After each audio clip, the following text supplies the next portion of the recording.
What's going on, guys? It's Azran here, and we are going to bring more coverage of the MPL Week 1. I know it's kind of weird, it's like 5 days off from the first video, but I was never able to get up the other videos. So, um, this is the Mauvile memers versus the Hearthome Honchkrows. So, we're going to be covering, once again, ORAS, Black and White, and monothreat. So here we have our first ORAS match. Entei, the memers are on the backside, the ones facing where the Pokemon are facing behind. So we've got Entei here versus Pack. So Entei is bringing Fairy Team. Pack is bringing a Water Team here. Water Team be the regular Gyarados. That's very odd in ORAS meta, like a regular Gyarados with like Mega Sharpedo. Maybe it's triple mega, and it's like situational mega team. I don't know.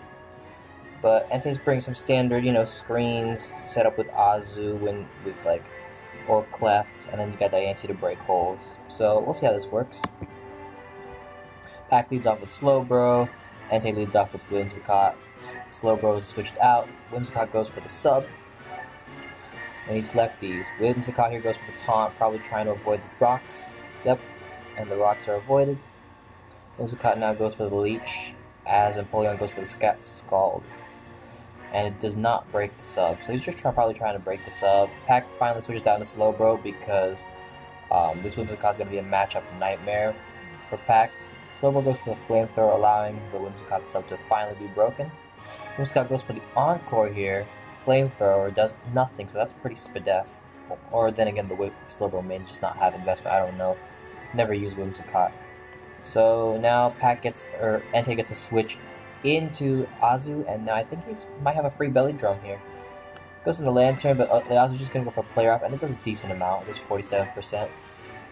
Entei switches out, and Pack doubles into Slowbro once again to play on his part. Whimsicott goes for the Leech Seed. Flamethrower comes out. I don't know if Entei can afford to Encore here, because then his Whimsicott will be taking lots of damage. So Entei predicts that and goes for the sub on the Sharpedo. Whimsicott goes for the Leech Seed. Yeah, this Whimsicott is just not going anywhere. It's going to be really annoying to Pack's team. So Entei switches out into Klefki as the Sharpedo continues to clear Ice Fang. So this looks like it might be Mega because it doesn't have like a Life Orb on it. So Entei doubles out from Klefki into Azu as Pack goes into Empoleon. Pack now goes into Slowbro, and Superpower probably means that this is banned. So the Slowbro doesn't take anything from that, so this is going to be probably a long battle. Two bulky-ass teams. So Pack now goes for the Volt Switch here, switches out into Empoleon. Clef gets a Moonblast off on the Empoleon, lowers special attack. So now I think they will probably exchange rocks here. Yep, rocks from the Clef, rocks from the Empoleon. Pretty simple. Moonblast spam continued by Entei as special attack goes down for Pack's Empoleon. Pack roars him out into Klefki. Klefki switches out into Whimsicott here. Empoleon goes for the Scald. If a burn happens here, oh, that was annoying for Whimsicott, because remember, in ORAS, burn is 12%. So this Leech Seed, he's going to leech the Empoleon, but the Empoleon is just going to continue to roar his team out. So now Pack has the advantage. Slowbro comes out onto the Diancie, and the Diancie uses Protect, just goes straight for the Protect, probably maybe scouting for Flash Cannon or something. Entei goes into the Clef. Pack slacks off to see what Entei does with his Diancie, because he can live any hit from Diancie. Entei goes in Azu here, as Pack goes into Empoleon. Pack doubles out into Slowbro, and the Azu goes for the Superpower. Still no predictions here, no crazy bold predictions here yet. Azu goes for the Superpower again, so there, just as I said that, there was this prediction there. Entei tried to predict Pack to go into Empoleon or maybe catch a Sharpedo or something like that, but I don't really think Pack needed to do that anymore because he got up his rock, so it's like, why doesn't he need his Empoleon to come in? So Pack just stays in, goes for the Scald, does not get the burn, luckily for Entei. Entei now finally switches out, goes into Clef, as the Pack continues to Scald with all of his Scalding Mons. Entei switches out into Azu here. So yeah, nothing's getting done. 28 turns and not a single Mon has died, so this is a little slower of a game. Entei, what's he going to do this time? Is he going to knock off? Or he probably doesn't have knockoff. He clicks superpower, and the Slowbro stays coming in. Oh, so this is Belly Drum. Belly Drum superpower. I don't know if that was meta. So now, yeah, Entei's just had enough. He goes for the Belly Drum. He goes for the Belly Drum, and Slowbro goes for the Scald. But he hits the burn, so it's pretty much over. Like, it's pretty much over. Azu goes for the Play Rough here, does a lot, and the Slowbro, of course, pack back the Spark Blade just to slack off, and Azu goes down. Now Whimsicott comes out, it's at 38% and it's burned, so it's not living for much longer. And he misses the Leech Seed, and that should be game. Will we see a forfeit? Will we see a forfeit? No forfeit. No forfeit, but it's pretty much, well, actually, it's not technically over, maybe, because if that's Calm Mind Clef, it could still win. So Pack now goes into Sharpedo after the Whimsicott leeches. Notice how Prankster moves still affect Dark types in this generation. And Whimsicott is switched out for Clefable. And he gets the freeze on Clefable. Oh my god. Oh my god. Oh my god. But the Clef is able to thaw. And the Moonblast comes out. Thank god for Entei that his Clef is able to thaw. Like, if that didn't thaw, like, I would just click X. So Empoleon goes for the Scald here. Moonblast, Scald exchange. Notice it's been 37 turns and only one Mon has gone down. The Clef is finally burned, but it's Magic Guard, so it doesn't matter. Yeah, Togekiss finally comes out.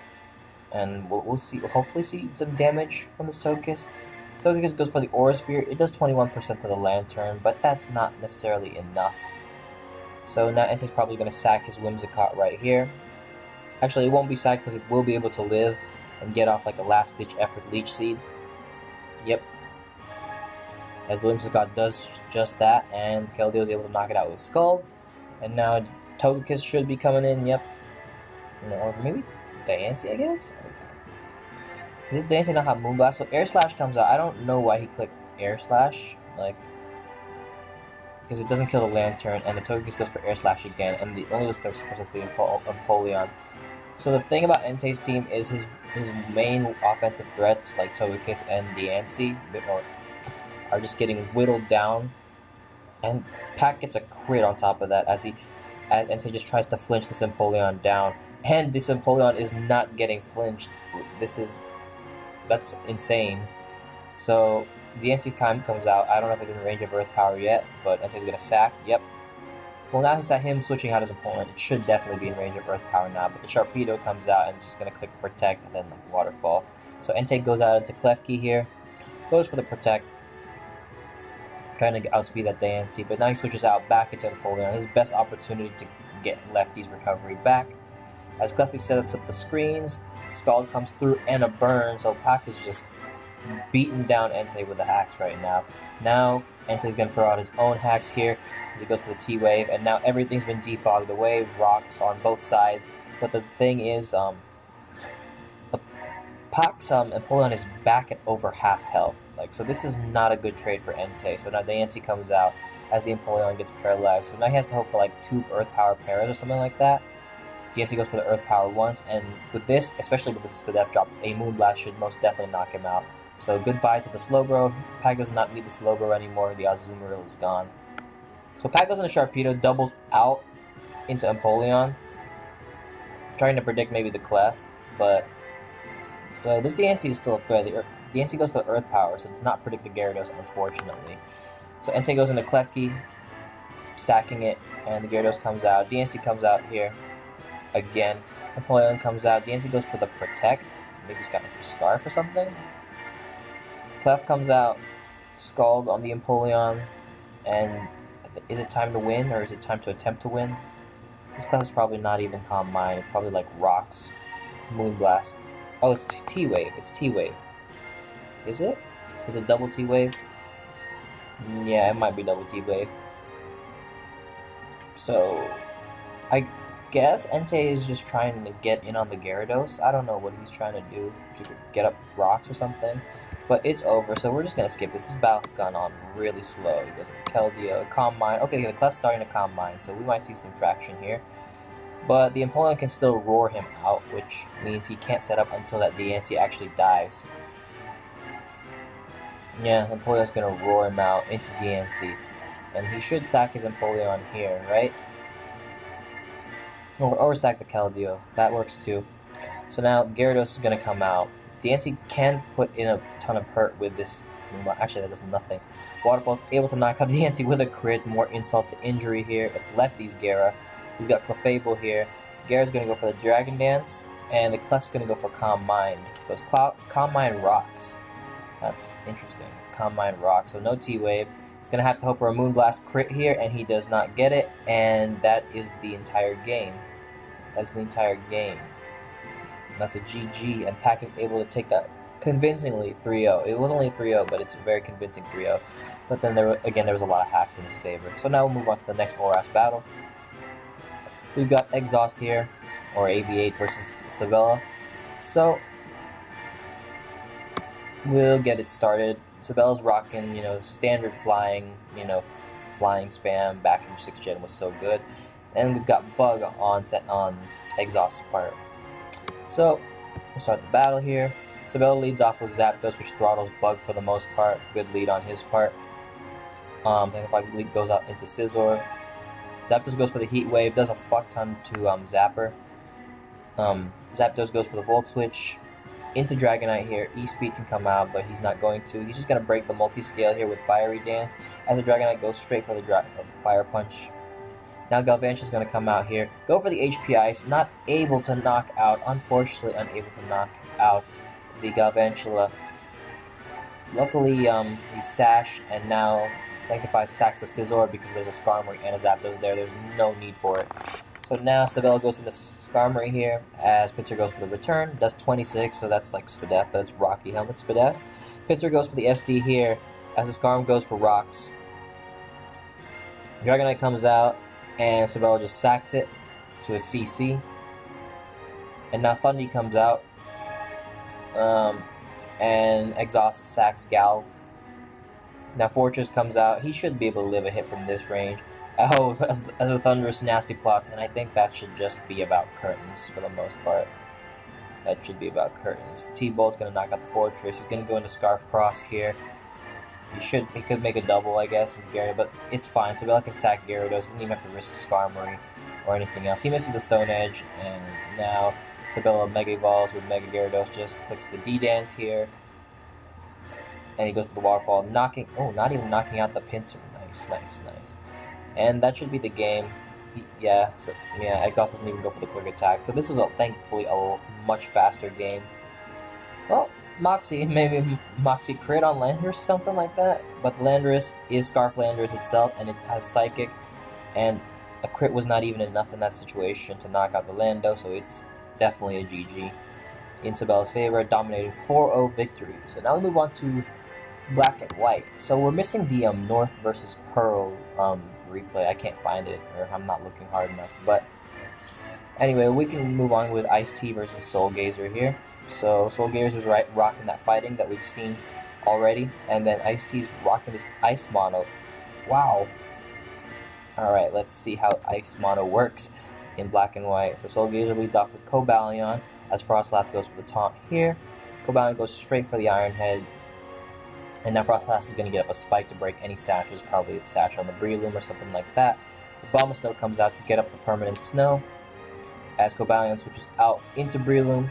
Yeah, he's just going to sack the Breloom because he doesn't need it. The sash is broken, and it doesn't really do much versus Ice Shard spam. Cobalion comes back out as a Bomb Snow goes for the Blizzard again. Is that like Specs Blizzard or something? As Cobalion goes for the T-Wave. Cobalion goes for the Rocks here. Yeah, that's like some kind of Specs or Scarf Blizzard of sorts. Yeah, as the Cobalion's going for Iron Hand. Probably get the Flinch here, or the Para. Doesn't matter. So now Rocks are gone, or Rocks are up versus Ice, and that's not ever a good thing. So Walrein comes out, as Walrein goes for the Protect, gets some, get some nice lefties recovery, extra lefties recovery with Ice Body. Oh, it has Ice Body, so it's actually getting 12% per turn, which is actually pretty cool. Walrein goes for the sub here. Ooh, okay, I like this. So like sub Protect, Ice Body. Walrein's paralyzed, definitely went for Protect, but Ironhead's not able to break the sub, which is actually pretty cool. Cabalion's gonna go for the taunt here, as Walrein can't sub. So, and he can't protect either. So now he just has to attack. Hopefully he has a water move. Goes for the Iron Head here, breaking the sub. Ice Beam does 18%. It actually does a lot. It's actually a lot. Damn, Walreign's fat. Dwelling goes for the Iron Head here. Walreign breaks through the para/flinch chances and is able to knock out the Cobalion with a combination of Ice Beam plus Hail. So now Keldeo comes out, and it's just time to win, I think. Secret Sword, boom, does 79% to the Walrein. Walrein gets paralyzed. Yeah. This was not even close. Ice versus fighting is just too hard. It's just too difficult. Like, especially with Weavile, when Weavile still doesn't have, like, knockoff. It's not like even Weavile's good versus fighting. But what else is like, used on Ice? No Alolan Ninetales, no... What was used in 6th Gen Ice? I don't know. Mega Glalie, maybe? Even that's not even fast enough to outspeed most of fighting threats. So, Kyurem is going to go down to the Scarf Tarak, as the entire Ice team was supposed to go down once Frostlass died anyway. So, that's a GG. Like, there's nothing Ice T could have done there. It's Ice versus fighting. Can't win. You really can't win there. So, Soul Gazer is able to take a 3-0 victory versus Ice T, and now we'll move on to our final replay here, the Monothreat. Monothreat is still poison, so we've got TKO versus Surskit, and similar Mons are of course the ones that are important, but TKO does not have a Mega Venusaur, which is interesting, and neither of them have a Toxapex, so that's respectable. So, TKO leads off with Nihilego, Surskit leads off with Nihilego as well, but it's a Balloon Nihilego. Oh, they're both in balloons. I guess that's what the meta is. Nihilego goes for the Psyshock here, does a fuck ton to Venusaur, holy shit. As the Nihilego goes for Rocks here, and the Venu goes for the knockoff, knocking off the Balloon. Nihilego goes for the Psyshock again. Yeah, they don't even have like Alolan Muck. Like, what is this? Scolipede comes out, goes for the EQ on the Nihilego. Like, he's got no backbone, so he can't really switch into anything. Scolipede goes for Protect here, as the Crobat goes for Acrobatics. Acrobatics. Interesting. Power Gem Acrobatics? Acro does 29% to the Nihilego, popping its Balloon. Crobat goes for the Taunt here, as Nihilego goes for the Power Gem. It does a lot to him. Crobat goes for the Roost, as Nihilego goes for the Power Gem. So Surskit does not have the Psychic move on Nihilego, it seems. Oh, but this Nihilego has Acid Spray, so the Crobat can't be Roost stolen it for long. Crobat switches out into Nidoking here. And Surskit makes the good play of going into Nidoking himself, so he has to risk a Speed Tie of sorts, or if it's one of them, a Scarf. So, this Nihilego isn't Scarf, but the Dragalge is Shuka Berry, and it would have lived also if it got that same roll on the Nidoking. So the Dragalge is able to eat it up. Nihilego comes out here. Uh-oh, this Nihilego has Sub, as the Dragalge goes for the Dragon's Head. It's able to break the Nihilego Sub, but the Nihilego goes for Psychic, and it lives. But the Nihilego lives as well from the Surf. Power Gem comes out, and it's able to knock out the Dragalge. Now Skuntank comes out. No Pursuit here, but because it would probably die to Rocks anyway. Skuntank goes for the Sucker Punch. Drapion goes for the Earthquake. Skuntank goes for the Punishment. This is some heat Monothreat. This is interesting Monothreat right here. Scolipede comes out. Scolipede goes for the SD. I guess it's time to go for game, in his opinion here.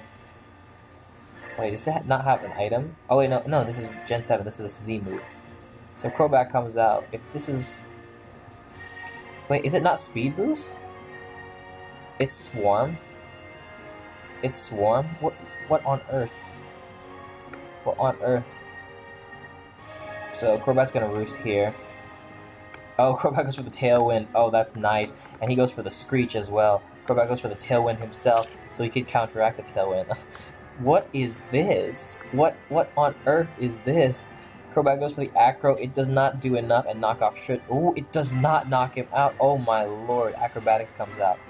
Oh man, so now we have a 50-50 here. Now we have a 50-50 here. Shit. Okay, now we have a 50-50 here. Because if Scolipede protects, and Crobat goes for the attacking move, then Surskit wins because he should have an attack to knock him out with. At 10% with like -2 defense. If Scolipede protects and TKO goes for the Tailwind, then he wins. So I think we have a 50-50 here. Scolipede goes for the Protect. And Crobat goes for the acrobatics, and that should be the game as Scolipede hits the rock slide. And Surskit is able to win against TKO. That was a fun match. Interesting sets. Damn, interesting sets. So, that's coverage of the memers. Well, the memers versus the Honchkrows. I hope you guys enjoyed. And I'll probably bring coverage of the other teams too for week 1. And I'll see you guys next time. Peace.